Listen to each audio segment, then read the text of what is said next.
If you'd like to be a part of our sponsorship family, please contact us right here at the Jarrell Hardnett Show at thejarrellhardnettshow.com. Ordinary people doing extraordinary things right here on the Jarrell Hardnett Show. Now, my next guest, he needs no introduction. He's been in the bank industry for about as long as I live, and he's a great man. Let's all give a round of applause for Virgil Miller.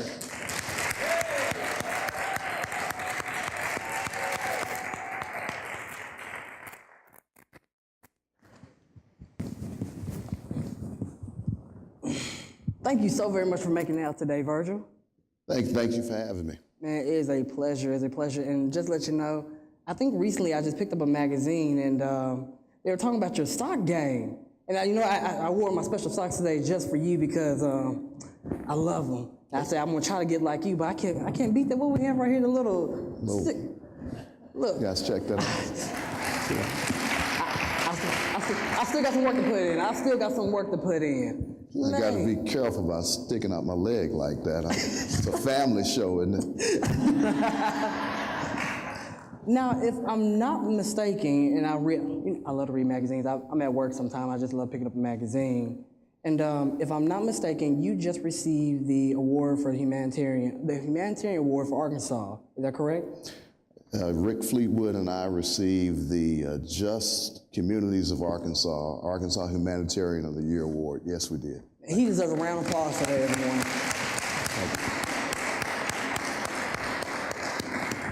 So if you could, can you please shed a little light on how does one even receive that? Because to receive a humanitarian award, I think someone needs to give countless hours of volunteering, a lot of community service. So can you just shed some light on that for us? Well, thanks. I've been very fortunate to be able to serve our community in a lot of different ways. I've been asked to serve on different committees, different boards, and I think it's just a reflection of a lifetime of service for the state of Arkansas and for the city of Little Rock. And obviously, when you receive an award like that, I wanted to make sure that everyone understood that it just wasn't about me. Correct. I shared with them this saying. Have you guys heard that saying that when you see a turtle on a fence post, you know it didn't get there by itself? That's how I felt. I didn't get there by myself. I've received that award because what my family instilled in me, my friends, the organization that have given me a chance to be a community service. Wow. And I learned a long time ago not to live life in regrets.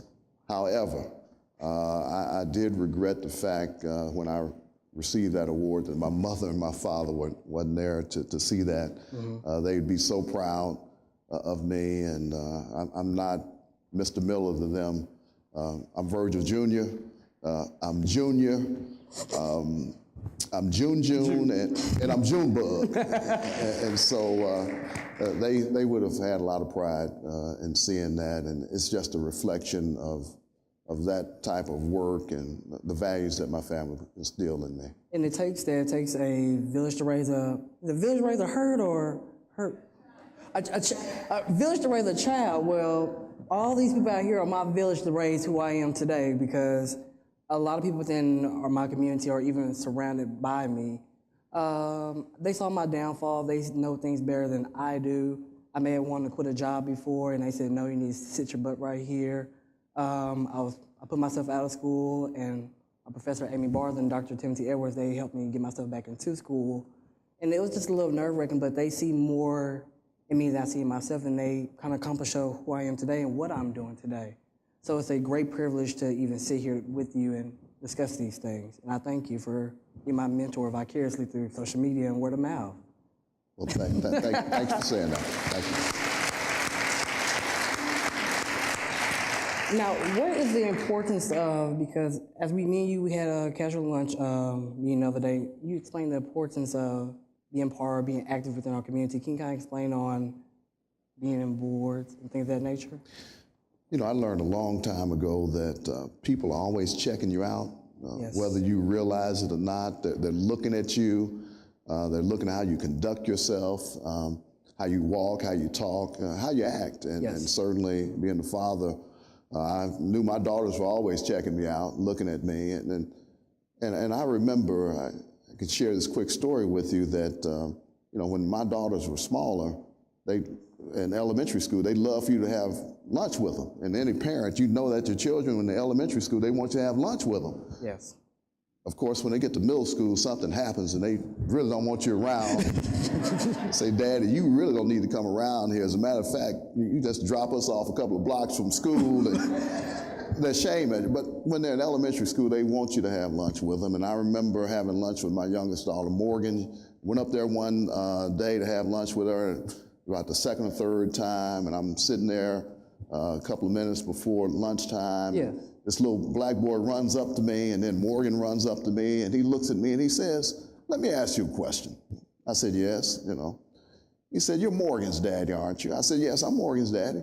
He said, "Well, Mr. Morgan's daddy, why do you always wear your church clothes up here to have lunch with Morgan?" Because I work at a bank, and Morgan said, "My daddy works at the bank. These are the clothes he wears."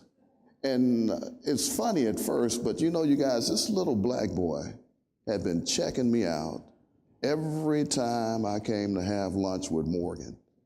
And the only time he saw a black man in a suit and tie was going to church. And so he was asking me why I had my church clothes on. And so I realized even more so that people are checking you out no matter what you do. And so it is important the way that you conduct yourself, because whether you know it or not, you are a role model to somebody. Yes.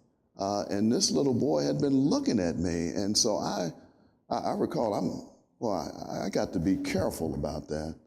And so when I get on a board, if I'm on some committee, I'm careful about how I conduct myself, because I know people are looking at me, and I may not think it's a big deal, but somebody else thinks it's a big deal, and you have to be careful about that. Thank you so very much. And we'll be back with more after these messages.